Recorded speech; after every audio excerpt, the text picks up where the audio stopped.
의병장 여성이신데도 남자들은 다 어디 갔나? 이런 훌륭한 여성 의병장님 대구에 계신 것입니다. 김미자 대표님을 모셔서 말씀을 듣도록 하겠습니다. 김미자 여사님께 모두 큰 박수를 보내주십시오. 감사합니다.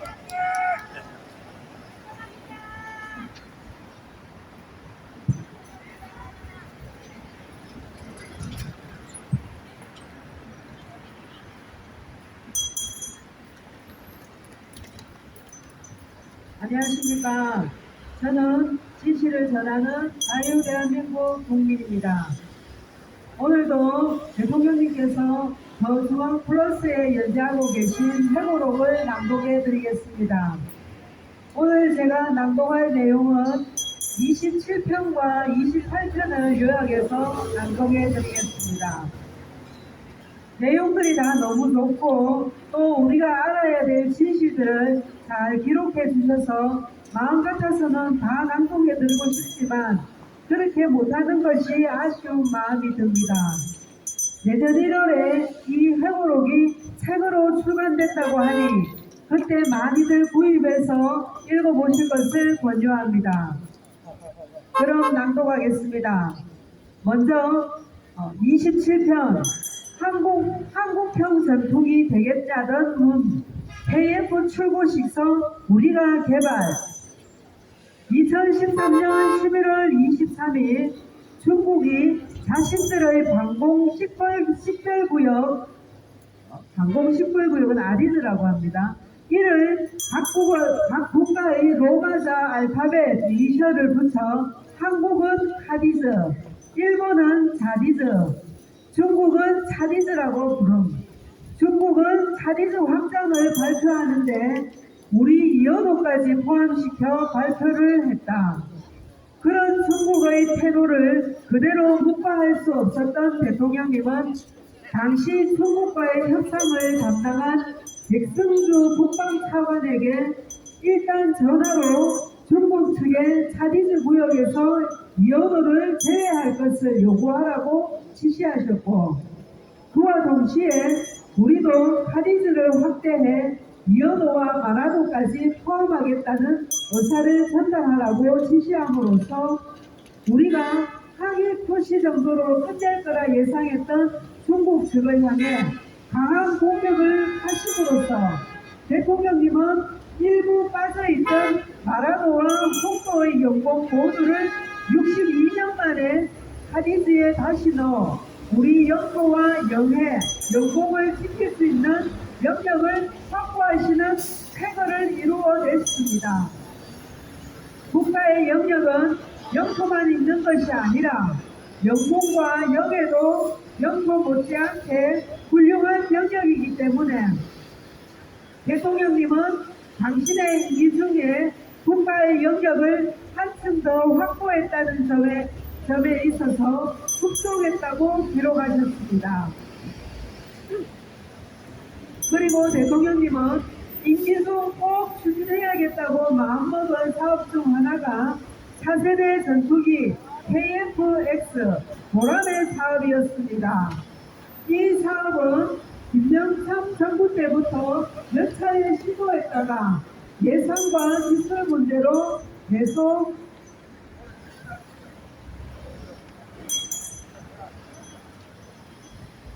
다음 정부로 미뤄지면서 결국 대통령님의 임기까지 온 것이었습니다. 이 차세대 전투기 KF-X 보람의 사업은 국가 안보에 꼭 필요한 사업이긴 했지만 예산과 기술 문제로 계속 다음 정부로 미뤄진 만큼 대통령님은 이 사업을 당신의 임기 중에 꼭 추진하기로 결심을 하시고 발표를 하시자 당시 제1야당이었던 새정치민주연합의 문재인 의원은 2015년 10월 30일 국회 국방위원회 회의에서 지금 이 사업은 계획을 재검토해야 하지 않느냐, 미국이 핵심 기술을 넘겨주지 않는데 우리가 자체적으로 개발해서 할 수 있다면서 얼른 뚝딱 넘어가려 했어야 어떻게 하겠느냐며 반대 입장을 냈고 여당인 새누리당 내의 일부 의원도 기술도 없는데 돈만 퍼붓는다는 것이다 고 하며 부정적인 목소리를 냈다.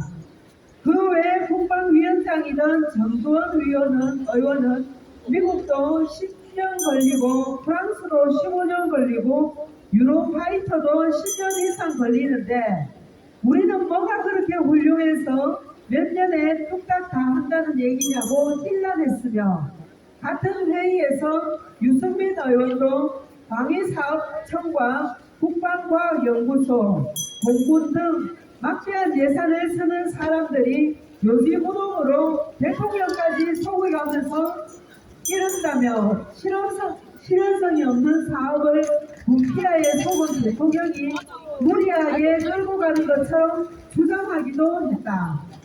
유승민 의원은 2013년 국방위원장 시절에도 언론 인터뷰에서 완전히 초기 단계에서 시작해 새로운 전투기를 만드는 것은 돈도 너무 많이 들고 기술적으로 성공 가능성도 불투명하다.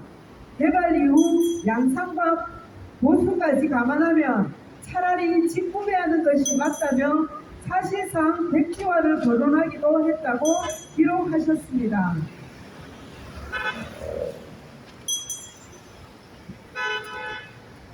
그리고 또 이렇게 말씀하셨습니다. 그렇게 반대에 부딪혔던 보라매 사업이 2021년 4월 9일 영남 사천시 항공우주산업 생산공장에서 KF-21의 시제기 개발을 위한 제작 시험용 항공기 출고식이 열렸다. 방위사업청과 국방과학연구소가 약속한 대로 설계부터 생산까지 우리 손으로 만든 최초의 전투기였다. 당시 나는 옥중에서 그 소식을 들었다. 내가 보라매 사업을 추진하겠다고 나섰을 당시 현실성이 없다며 반대했던 문재인 대통령이 이날 출고식에 참석했다. 그는 우리가 독자 개발한 한국형 차세대 전투기 KF-21의 시제기가 드디어 늠름한 비용을 드러냈다. 우리가 우리의 기술로 만든 우리의 첨단 전투기다라며 관계자들을 치하했다고 한다. 출고식 뉴스를 접하면서 무수한 반대에 부닥쳤던 이 사업을 내가 끝까지 포기하지 않고 추진했던 게 정말 다행이었다는 생각을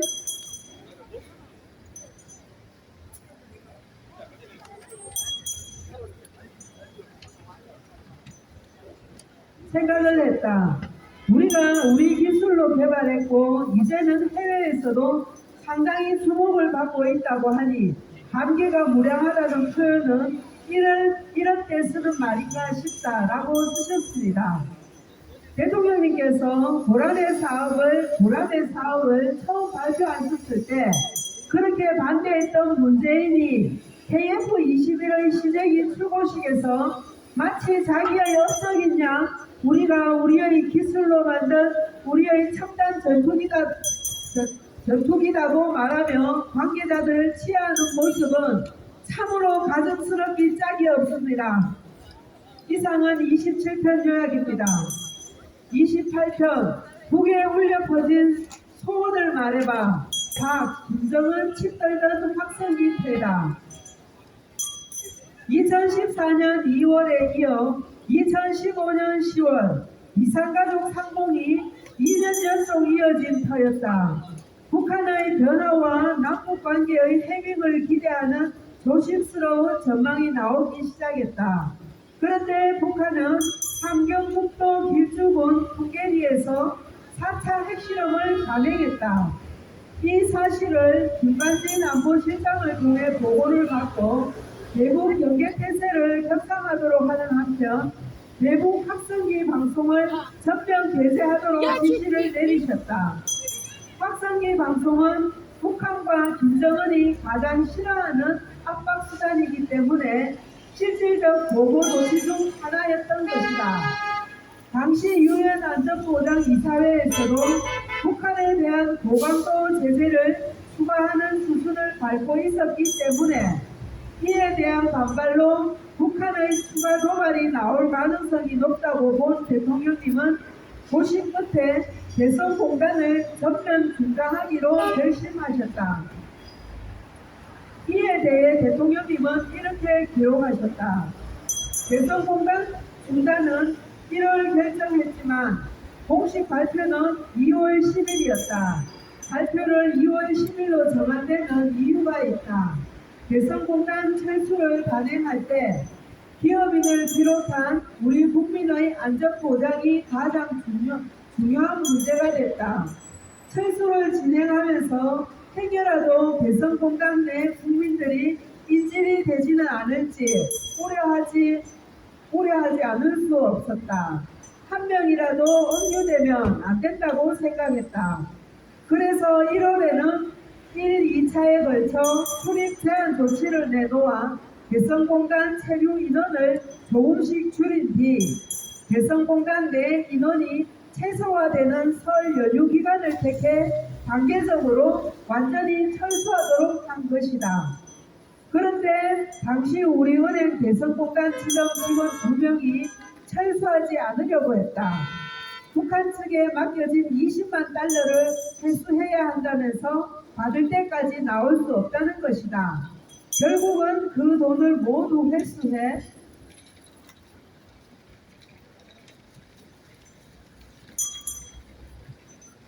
회수해서 나왔고 한 명도 차질 없이 무사히 빠져나왔다. 군에서는 북한군의 예상치 못한 도발에 대비해 주변 전방군의 포대를 개성공단 일대로 조준하는 등 우리 측 차량이 남쪽으로 철수하는 동안 경계 폐쇄를 강화했다. 지금에야 이렇게 쉽게 말하지만 당시에는 정말 손에 땀이 나는 듯한 긴장 상황이었다.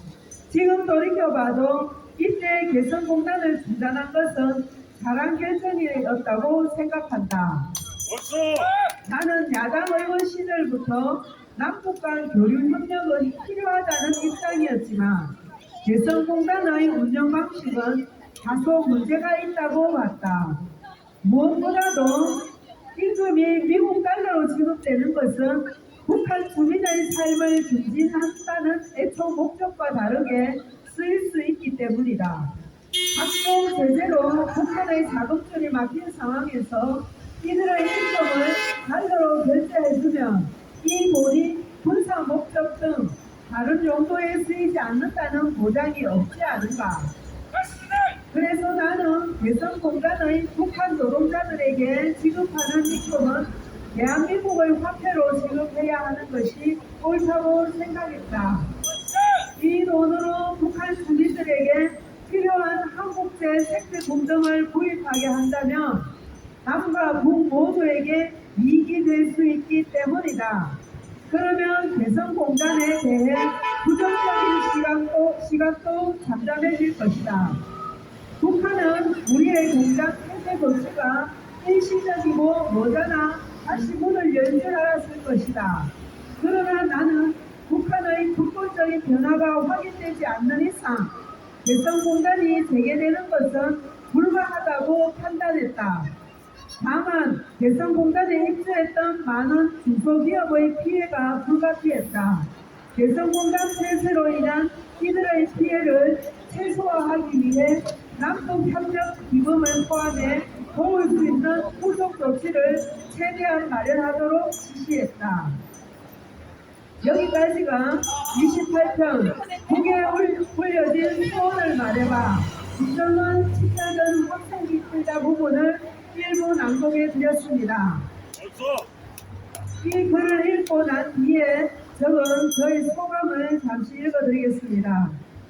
우리의 원래 취지와는 달리 북한 주민들에게는 실질적인 도움이 되지 못하고 핵개발하는 자금을 충당하기 위한 수단으로 이용될 가능성이 높았던 개성공단을 중단하신 것과 약속을 어기고 핵도발을 실행한 북한을 향해 강력한 수단인 확성기 방송을 접견 재개하신 결정은 북한이 우리를 만만하게 여기지 못하도록 우리의 위험을 잘 보여준 아주 훌륭한 결정이셨습니다.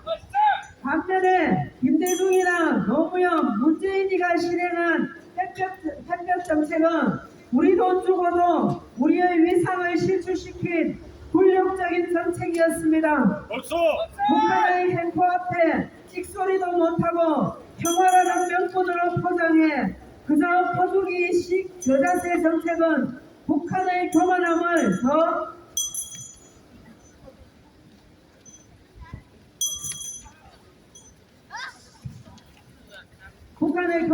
더 부추겼을 뿐 아무런 변화도 가져오지 못한 밑빠진 동의 물붓기식 정책이었습니다. 그 햇볕 정책은 국민들 생각에 통일되면 우리 경제마저 힘들어질 것이라는 부정적인 생각을 양산하는 계기가 되기도 했지요.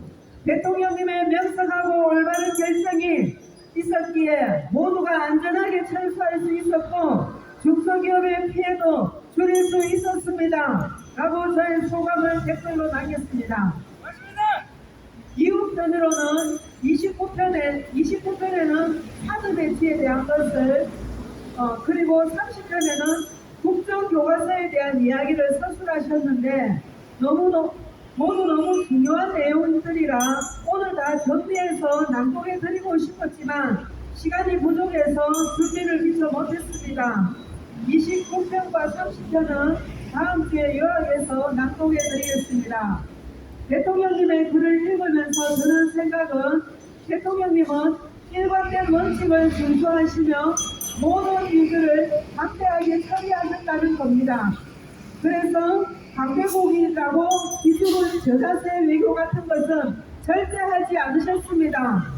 그렇기 때문에 외국 어디를 가시더라도 깍듯한 예우를 받으시고 또 방문할 때 이루고자 하신 목적들을 대부분 다 이루시며 국위를 선양하셨고 또 북한이 바른 자세로 대화에 응할 때는 언제든지 신화적으로 상대를 해주셨지만 약속을 어기고 핵실험을 강행하는 듯 도발의 징조가 보일 때는 가차없이 강력하게 대응하셔서 우리나라를 지키신 정말 위대한 대통령님이셨구나 하는 생각입니다.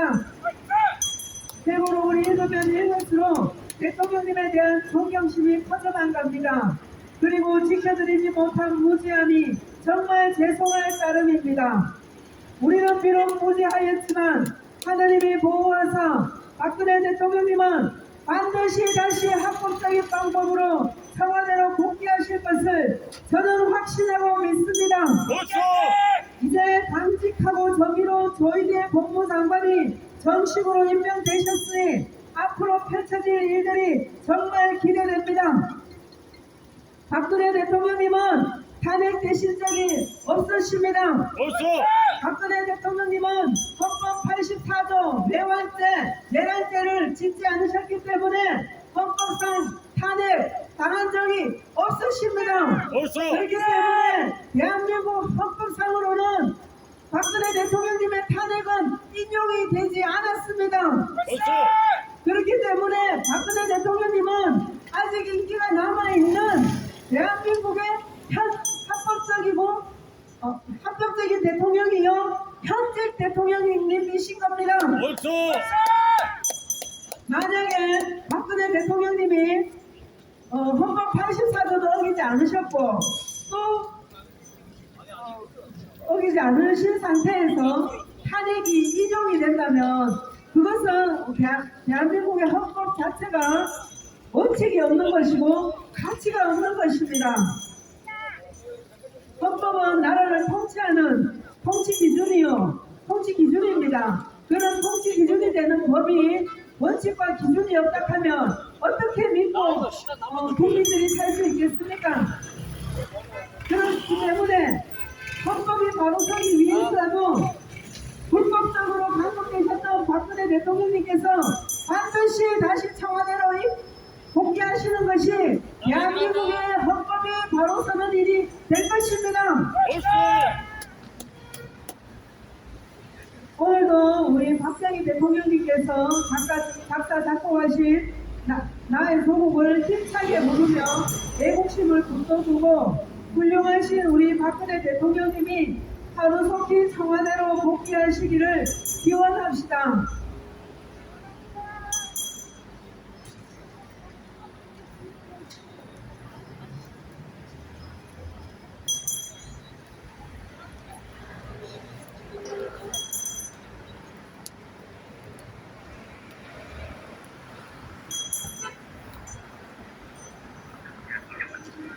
나의 조국이란 말의 속에 그 마음을 담았습니다.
박근혜 대통령님은 반드시 청와대로 복귀하십니다.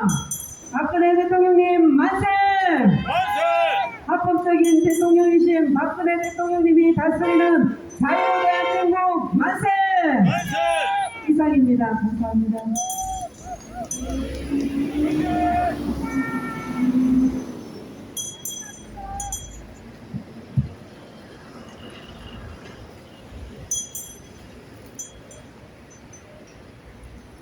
전국에 계신 또 국내에 계신 여성분들은